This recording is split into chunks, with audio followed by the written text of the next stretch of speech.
ఒకప్పుడు ఒక రాజ్యంలో ప్రజలు ఎంతో దయగలవారు. వారు పక్షుల కోసం చిన్న ఇల్లు కట్టేవారు, అందులో ఆహారం ఉంచేవారు. ఆ రాజ్యంలో ఉండే ఒక నాయకుడు ఎంతో దయామయుడు. అతను ఒక పావురం కోసం ఒక అందమైన పిట్టల ఇల్లు కట్టించాడు. ఒకరోజు ఒక కాకి అక్కడికి ఎగిరి వచ్చింది. అది నాయకుని ఆస్థానంలోని వంటగదిలో వాసనలు గుర్తించింది. ఆ కాకి ఒక దుర్దేశంతో ఒక ప్రణాళిక వేసింది. పావురాన్ని కలుసుకోవడానికి చెట్టుమీద కూర్చుని ఎదురుచూసింది. తదుపరి ఉదయం కాకి పావురంతో కలిసి ఎగరడానికి వచ్చింది. నేను నీతో ఉండాలనుకుంటున్నాను అని చెప్పింది.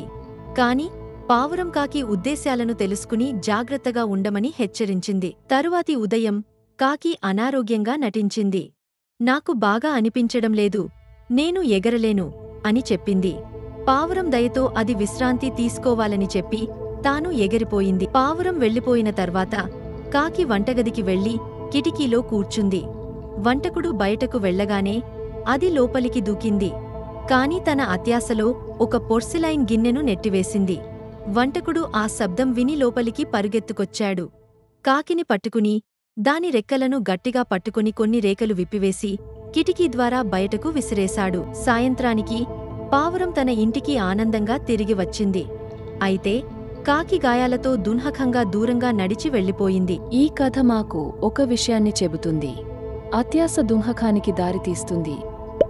Subscribe to my channel.